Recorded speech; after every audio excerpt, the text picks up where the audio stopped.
नमस्कार दोस्तों, मैं जितेंद्र सिंह आपका स्वागत करता हूं अपने YouTube चैनल दीक्षा पीडिया में। तो दोस्तों, जैसा कि मैंने आप लोगों को बताया था कि हम लोग मंडे से चीज़ों को देखने वाले थे, लेकिन कुछ टेक्निकल इश्यूज़ की वजह से मेरी वीडियो नहीं आ पाई थी। तो इसके लिए मैं आपसे माफ़ी मांगता हूं। लेकिन अब हमारी जो वीडियोज़ हैं यहाँ से प्रॉपर तरीके से चलने वाली हैं, और हमने एक वीडियो उसमें डाली हुई है अपने चैनल पे। और हमने स्टार्ट किया था बायो मॉलिक्यूल्स के बारे में, यानी हमारा जो फूड होता है और फूड फैक्टर्स होते हैं वो किस तरीके से होते हैं। तो हमने आप लोगों को क्या बताया था कि जो भोजन होता है, भोजन के कितने अवयव होते हैं? 6 अवयव होते हैं। यानी पीछे की क्लास को मैं थोड़ा सा यहाँ पे रिकॉल कर रहा हूँ, तो पीछे की क्लास से जिससे आप लोगों को आसानी होगी इस क्लास को समझने में। तो आज हम चर्चा करेंगे किस पे? वसा पे। और ये जो हमारी क्लास है ये सभी एग्जाम्स के पॉइंट ऑफ व्यू से ज़रूरी होने वाली है, और आप इसमें बेसिक से लेकर के ऊपर तक की सारी चीज़ों को जानने वाले हैं। ओवरऑल किसके बारे में? वसा के बारे में। ठीक है। वैसे वसा वाला ये जो टॉपिक होता है काफ़ी लेंदी टॉपिक होता है, लेकिन हमारे एग्जाम के लिए जितनी आवश्यकता हमें है वो सारी चीज़ें मैंने यहाँ पे डिनोट की हुई हैं, और इन्हीं पे हम आज चर्चा करने वाले हैं। ठीक। तो मैं पहले एक बार पूरी वाली पीछे वाली क्लास को आपको रिकॉल कर देता हूं। और उस क्लास में मैंने आपको क्या बताया था कि जब हम भोजन खाते हैं तो भोजन खाने में कितने प्रकार के अवयव होते हैं? हमारे 6 प्रकार के अवयव होते हैं, और उनके मैंने नाम भी लिखे थे। उस जगह पे मैंने आपको बताया था कि भोजन का जो महत्वपूर्ण अवयव होता है उसमें सबसे पहला महत्वपूर्ण अवयव क्या होता है? आपका कार्बोहाइड्रेट। यानी भोजन में क्या देखा जाता है?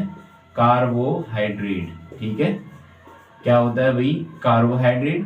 कार्बोहाइड्रेट के अलावा दूसरा भोजन का जो प्रमुख फैक्टर होता है वो फैक्टर क्या होता है? आपका प्रोटीन होता है।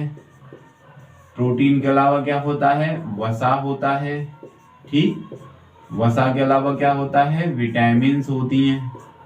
विटामिन अगला फैक्टर होता है आपका। विटामिन के अलावा इसमें और क्या होता है? खनिज। ठीक। और खनिज के अलावा इसमें और क्या पाया जाता है? आपका जल। यानी भोजन की जो थाली होती है उस भोजन की थाली में आप लोग जो चीजें देखते हैं जैसे दाल, चावल, चटनी, दही वगैरह, वो तो सारी चीजें होती हैं, लेकिन उसके अंदर जो चीजें पाई जाती हैं हम उन पर चर्चा कर रहे हैं। यानी भोजन के अंदर क्या क्या पाया जाता है? भोजन जब हम लेते हैं तो उसमें ये 6 चीजें शामिल रहती हैं। वाटर यानी जल शामिल रहता है, खनिज शामिल रहते हैं, कार्बोहाइड्रेट, प्रोटीन, वसा और विटामिन। ये सारी चीजें जो है कहाँ पे शामिल रहती हैं? हमारे भोजन के अंदर शामिल रहती हैं। अब इन पर हम एक एक करके चर्चा कर रहे थे। तो इसमें मैंने आपको जल के बारे में बता दिया है और कार्बोहाइड्रेट के बारे में बता दिया है। यानी मेरी एक वीडियो ऑलरेडी पढ़ चुकी है, लेकिन वो जो वीडियो है उसमें बोर्ड पर नहीं बताया है, मैंने डिस्प्ले पर उसको एक्सप्लेन किया है। तो आप प्लीज पहले उसको देखिएगा, उसके बाद इसको समझने की कोशिश कीजिएगा। ठीक है। तो उसमें मैंने आपको कार्बोहाइड्रेट के बारे में बता दिया कि कार्बोहाइड्रेट क्या होते हैं। जो कार्बन, हाइड्रोजन और ऑक्सीजन के संयोग से बनते हैं उनको कार्बोहाइड्रेट कहते हैं। कार्बोहाइड्रेट स्वाद में सामान्यतः कैसे होते हैं? स्वाद में होते हैं ये मीठे, इसलिए इनको शर्करा भी कह रहे थे हम। ठीक। अब ये जो शर्करा थी, शर्करा में हमने देखा था कि शर्कराएं जो होती हैं आपकी कितने प्रकार की थी? 3 प्रकार की थी शर्करा। एक कौन सी थी? मोनोसैकेराइड। यानी एक कौन सी शर्करा थी आपकी? मोनोसैकेराइड थी। ये थी मोनोसैकेराइड। मोनोसैकेराइड के अलावा दूसरी जो शर्करा थी उसको नाम दिया था हमने डाइसैकेराइड। डाइसैकेराइड के बाद तीसरी जो शर्करा थी उसको बोला था हमने पॉलीसैकेराइड। ठीक है। तो 3 प्रकार की शर्कराएं हमने देखी थी, और इन्हीं तीनों प्रकार की शर्कराओं के कुछ उदाहरण भी बताए थे आपको, जैसे इसका ग्लूकोज हो गया, इसका माल्टोज हो गया, इसका सेल्यूलोज, स्टार्च, ग्लाइकोजन वगैरह, ये सारी चीजें मैंने वहां पर डिस्कस की थी। ठीक है। अब शर्करा क्या होती है? शर्कराएं के बारे में सारी जानकारी उस पीछे की वीडियो में मैं दे चुका हूं, तो यहाँ पे इनको फिर से डिस्कस करने का मतलब होगा क्लास को और लंबा ले जाना। तो आप प्लीज एक बार उसको जाके देख लीजिएगा। अब देखें, इसके बाद मैंने थोड़ी सी चर्चा की थी जल पे कि जल क्या होता है। यद्यपि जल में कोई कैलोरीफिक वैल्यू नहीं होती, तो फिर क्या होता है जल में कि जल को हमें पीना आवश्यक क्यों हो जाता है? देखो, जल जो होता है ना, ये एंजाइमिक एक्टिविटीज के लिए एक माहौल बनाता है। एंजाइमिक एक्टिविटीज जब मैं कह रहा हूं तो एंजाइमिक क्रियाओं का क्या मतलब होता है? यानी ऐसी क्रियाएं जिनके माध्यम से क्या होता है? हमारे शरीर में ऊर्जा रिलीज होती है, तो उन क्रियाओं को हम क्या कह देते हैं? एंजाइमिक क्रियाएं कह देते हैं। अब ये जो एंजाइमिक क्रियाएं, इनके लिए वातावरण प्रोवाइड करता है कौन? जल। तो जल का ये फंक्शन बताया था। इसके अलावा मैंने बताया था बॉडी वेट के लगभग 65% क्या होता है? जल होता है। इसके अलावा देखिए, जल जो होता है एक प्रोसेस कराता है, इसको होम्योस्टेटिस कह रहे थे हम। होम्योस्टेटिस। और ये जो प्रोसेस होता है होम्योस्टेटिस वाला, इस होम्योस्टेटिस में क्या होता है आपका कि जल जो होता है एक इंसुलेटिंग लेयर बनाने का काम करता है, यानी वातावरण की ऊष्मा और शरीर की ऊष्मा के विनिमय को आपस में जाने से रोकता है। ठीक है, तो ये सारी चीजें हम ऑलरेडी डिस्कस कर चुके हैं। और आज हम जो तीसरी चीज यहाँ पे पढ़ने वाले हैं वो क्या होगा दोस्तों, वसा। और वसा के बाद फिर हम क्या पढ़ेंगे, प्रोटीन पढ़ेंगे। प्रोटीन के बाद फिर विटामिन पढ़ेंगे, यानी एट लास्ट जो हम देखेंगे वो क्या होंगे, आपके खनिज होंगे। तो इन सभी फैक्टर्स पे मैं डिटेल में चर्चा करूंगा।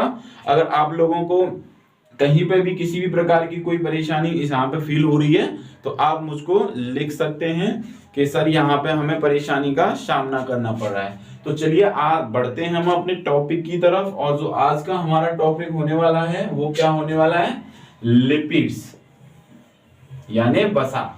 तो वसा क्या होती है, देखें वसा जो होती है वो फैटी एसिड और ग्लिसरॉल से मिलकर के बनती है। फैटी एसिड को क्या कहा जाता है, वसीय अम्ल। ये क्या होता है आपका, वसीय अम्ल होता है। तो जो आपकी वसा होती है किससे मिलकर के बनती है, फैटी एसिड और ग्लिसरॉल से मिलकर के बनती है। ठीक है भाई, तो अभी मैं इसको इरेज कर लूं थोड़ा सा, उसके बाद इस पर चर्चा करते हैं हम कि क्या होती है ये।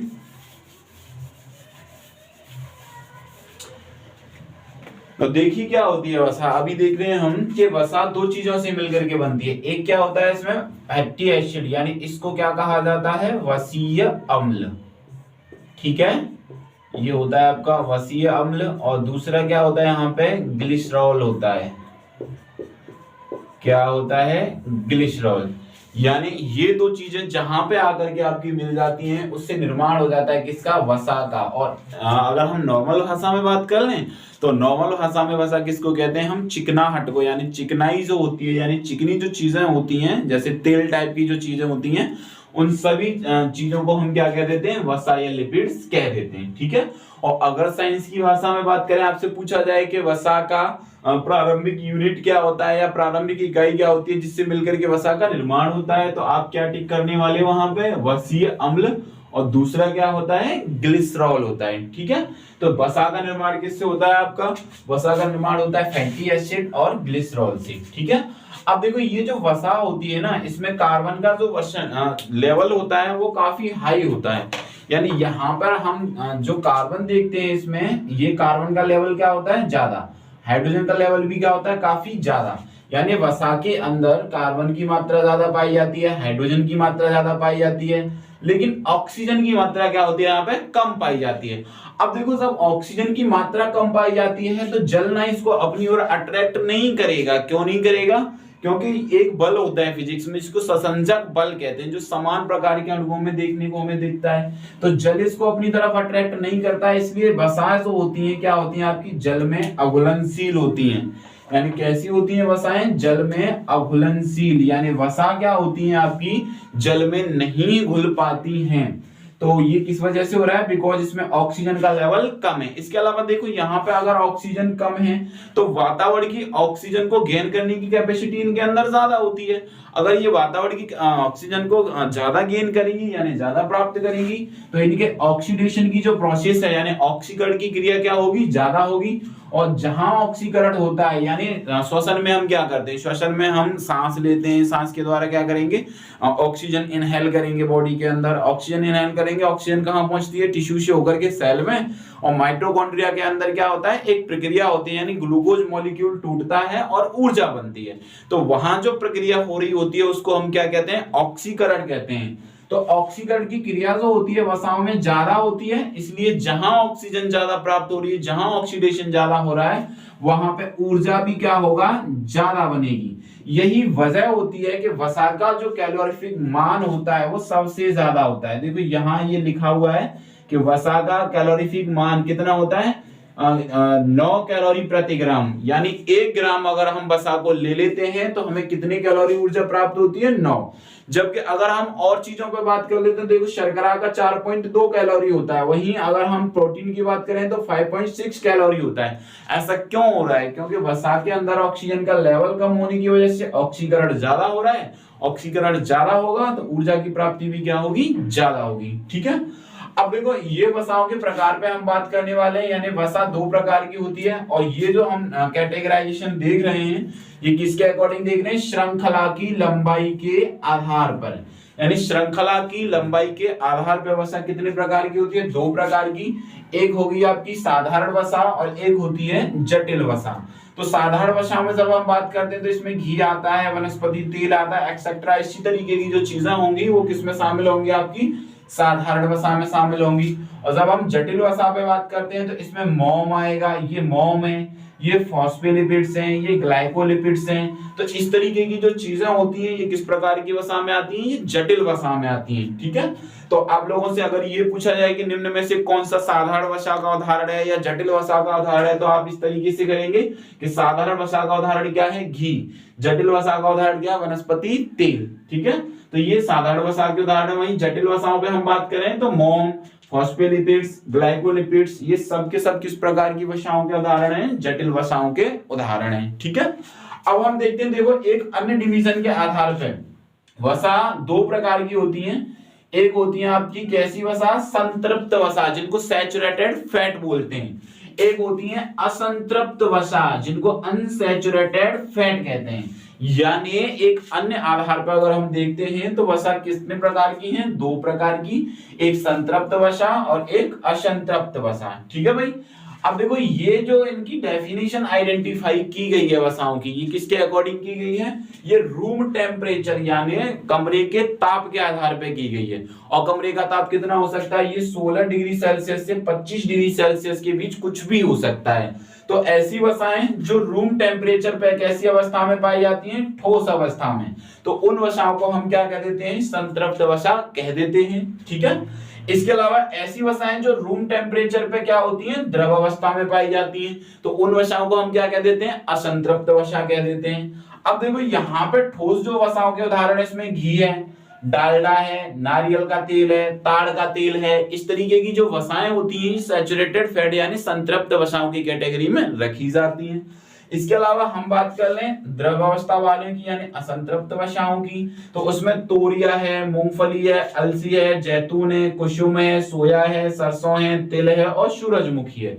यानी इस प्रकार की जो वसाएं होती हैं ये किस प्रकार की वसाओं में शामिल होती हैं, असंतृप्त वसाओं में शामिल होती हैं। अब देखो यहाँ ना ये जो प्रकार बताए गए हैं, तो डॉक्टर्स जब सजेस्ट करते हैं ना वसा लेने के लिए, तो वो इस संतृप्त वसा का मना करते हैं कि इसका सेवन इंसान को कम करना चाहिए, और ये जो वसा है आपकी असंतृप्त वसा, इसका सेवन ज्यादा करना चाहिए। अब डॉक्टर्स लोग कहते क्यों हैं कि अगर हम संतृप्त वसा का सेवन करते हैं और इसका लेवल बढ़ जाता है बॉडी के अंदर, तो हमें कार्डियोवैस्कुलर डिजीज हो सकती है। कार्डियोवैस्कुलर डिजीज कहने का मतलब क्या है मेरा, यानी हृदय में जो धमनी होती है उस धमनी से संबंधित बीमारियां हमें क्या हो सकती हैं, इस वसा से हो सकती हैं। अगर इस वसा का लेवल ब्लड में बढ़ जाता है तो क्या होगा, देखो धमनी की गुहा जो होती है, मान लो ये हो गई धमनी, और धमनी की ये अंदर वाली जो होती है इसको गुहा कहते हैं। तो धमनी की इस गुहा पे इस तरीके से वसा क्या होगी, जम जाएगी, और धमनी के अंदर क्या बहता है, ब्लड बहता है। तो जब ब्लड जाएगा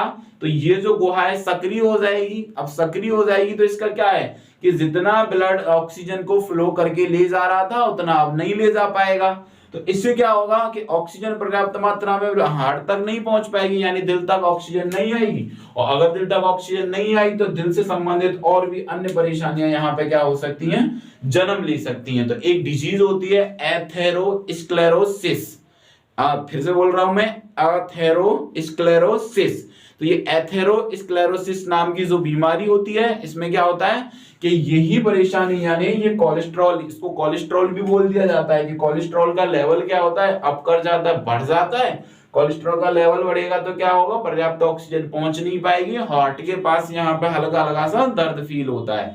तो एथेरोस्क्लेरोसिस नाम की यहाँ से क्या हो जाती है, परेशानी। ठीक है, अब इसमें देखो यहाँ जो असंतृप्त वसाओं पर मैंने बात की है, तो इसमें दो वसाएं जो होती हैं, एक तो कुसुम का तेल, एक सूरजमुखी का तेल। इनसे स्पेसिफिकली आपसे क्वेश्चन पूछा जा सकता है। आपसे ये पूछा जाए कि मानव के लिए या मानव स्वास्थ्य के लिए सबसे अच्छी वसा कौन सी है, तो वो कुसुम का तेल है। और अगर ये कहा जाए कि हार्ट के जो रोगी होते हैं यानी दिल के मरीज, तो दिल के मरीजों को कौन सी वसा का सेवन करना चाहिए, सूरजमुखी के तेल का सेवन करना चाहिए। ठीक है भाई, तो आई होप आपकी इतनी सारी चीजें समझ में आ गई होंगी। अब हम आ रहे हैं वसा के कार्यों पे कि आखिर वसा जो होता है क्या कार्य करता है बॉडी के अंदर। तो वसा के कार्य वैसे बहुत सारे, आप लोग अगर सोचोगे तो खुद भी आइडेंटिफाई कर पाओगे कि वसा क्या क्या कार्य करता है। तो यहाँ पे कुछ कार्य लिखे हुए हैं कि शरीर में ऊर्जा का स्रोत है। तो मैंने अभी बताया ऑक्सीजन का लेवल क्या होता है वसा के अंदर, कम, इसलिए वातावरण से ऑक्सीजन, इसमें अडॉप्टेशन की प्रोसेस ज्यादा होती है तो ऑक्सीकरण ज्यादा हो जाता है, इसलिए वसा का जो कैलोरीफिक मान होता है वो सबसे ज्यादा पाया जाता है। तो शरीर में ऊर्जा का स्रोत होता है कितना, 1 ग्राम वसा से कितने कैलोरी ऊर्जा मिलती है, 9 कैलोरी ऊर्जा मिलती है। शर्करा, वही शर्करा और प्रोटीन से अगर हम इसकी कंपेयर कर लें तो देखो शर्करा से कितनी मिलती है 4.2 कैलोरी, यानी 1 ग्राम अगर कार्बोहाइड्रेट को हमने लिया हुआ है तो कितने कैलोरी हमें प्राप्त होंगे, 4.2 कैलोरी। और अगर 1 ग्राम हमने प्रोटीन ले ली तो 5.6 कैलोरी हमें प्राप्त होंगे। और वहीं जब हम वसा की बात कर लें तो 1 ग्राम वसा लेने से कितने कैलोरी प्राप्त होते हैं, 9 कैलोरी प्राप्त होते हैं। ठीक है, तो शरीर में ऊर्जा का स्रोत एक हो गया। दूसरा देखो ये आघात रोधी, आघात कहने का मतलब जैसे किसी ने आक्रमण किया, बाहर से आघात किया है तो उस आघात को, उस शॉक को रोकने का काम करती हैं वसा की ये परतें। जैसे देखो यहाँ पे कुछ एग्जांपल लिखे हुए हैं, तो एग्जांपल लिखे हुए हैं आई वॉल, यानी आंख की जो दीवार होती है, ये हो गई आई बॉल के चारों ओर वसा की परत, यानी ये आंख का जो दीवार होगा उस दीवार के चारों तरफ क्या पाया जाता है, वसा की एक परत पाई जाती है। तो आंख पे जब कभी भी कोई शॉक लगा, कोई आघात लगा तो ये जो वसा की परत होती है ना, क्या कर लेती है, शॉक को एब्जॉर्ब कर लेती है और आंख को प्रोटेक्ट करती है। तो आघात रोधी का काम कर दिया। किडनी के चारों तरफ भी वसा की एक परत पाई जाती है तो किडनी को भी प्रोटेक्ट करती है। गोनेट्स यानी हमारे जो जननांग होते हैं प्रजनन की प्रक्रिया में जिनका प्रयोग करते हैं, तो जननांगों के चारों तरफ भी क्या पाई जाती है, आपकी वसा की परत पाई जाती है। तो हमारे जननांगों को भी प्रोटेक्ट करने का काम किसका होता है, वसा का ही होता है। इसके अलावा जंतुओं में इंसुलेटिंग लेयर, इंसुलेटिंग लेयर कहने का मेरा मतलब क्या है कि ऊष्मा विनिमय का काम कौन करती है, ऊष्मा विनिमय रोधी, यानी कुछ ऐसे जीव होते हैं जिनके ऊपर वसा की परतें जम जाती हैं। तो वसा की ये जो परतें होती हैं ना, इन परतों को कहते हैं हम एडिपोज टिश्यू। इनको क्या कहा जाता है भाई, एडिपोज टिश्यू कहा जाता है। एडिपोज टिश्यू कहने का क्या मतलब है, चर्बी कहते हैं इसको हिंदी में कहते हैं चर्बी।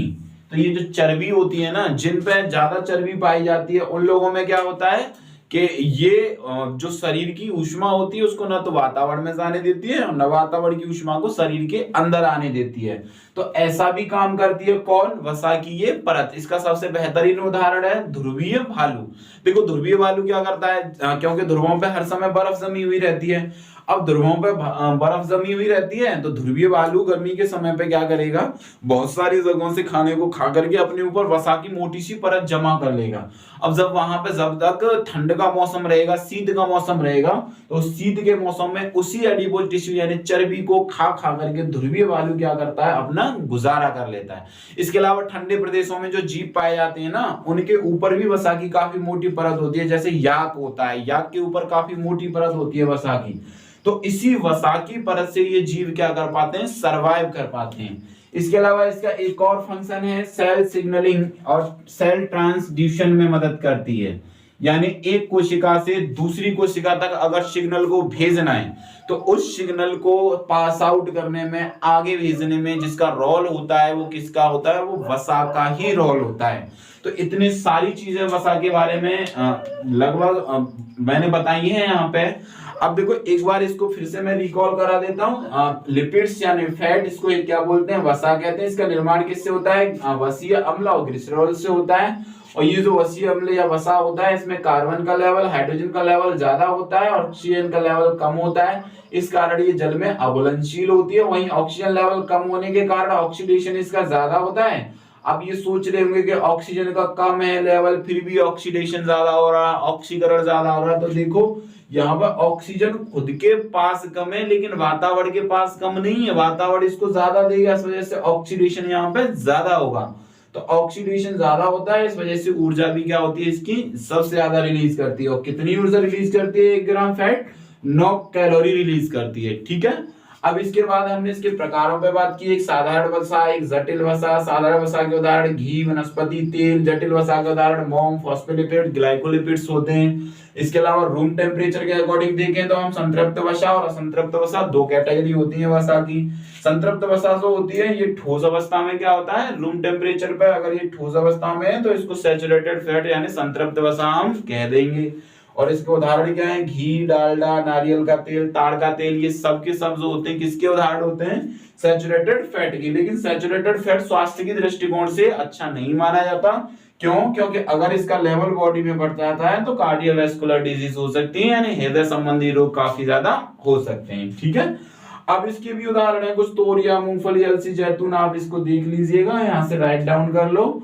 और ये हो गया वसा के कार्य, यानी शरीर में ऊर्जा का स्रोत होता है, आघात रोधी होता है, जंतुओं में इंसुलेटिंग लेयर, यानी जो बॉडी की उष्मा होती है ना तो उसको बाहर जाने देती है और न बाहर की उष्मा को बॉडी के अंदर आने देती है। ठीक है, तो ये हमने डिस्कस किया किसके बारे में, वसा के बारे में। आई होप आप लोगों की समझ में आया होगा। अगर समझ में नहीं आया तो क्लास को रिवाइंड करके देख लीजिएगा, और फिर भी समझ में नहीं आया तो कमेंट सेक्शन में आप मुझे कमेंट कर सकते हो। मैं आपके कमेंट्स जो होंगे, प्रोडक्टिव कमेंट्स जो होंगे, मैं सबके यहाँ पे जवाब दूंगा आपको। और हमारी जो चीजें हैं क्लास वाइज जो चीजें हैं ये ऐसे ही चलने वाली हैं, जैसा मैंने पहली क्लास में बताया था कि अपने इस चैनल पे यानी दीक्षा पीडिया नाम का मेरा ये जो चैनल है, इस चैनल पे मैं संपूर्ण जीएस को आपको ऑनलाइन करने वाला हूँ एक ही प्लेटफॉर्म पे। यानी जीएस के जितने सेक्शन होते हैं उन सब का जो निचोड़ होगा, जो अच्छी अच्छी चीजें होंगी एग्जाम के पॉइंट ऑफ व्यू से, जो चीजें जरूरी होंगी, वो सब की सब चीजें मैं आपको यहाँ पे प्रोवाइड करूंगा। और ये सारी चीजें जो होंगी एंड तक फ्री ऑफ कॉस्ट रहने वाली हैं। तो बस इस पहल में मुझे आप लोगों के सहयोग की आवश्यकता होगी, और आप लोगों की सलाह सुझाव जो भी हो वो आप मुझे दीजिएगा। और मेरे इस चैनल को ज्यादा से ज्यादा शेयर कीजिएगा, सब्सक्राइब कीजिएगा। वीडियो अगर अच्छी लगी हो तो इसको लाइक कीजिएगा। तो आज के लिए हम अपनी क्लास को यहीं विराम देते हैं।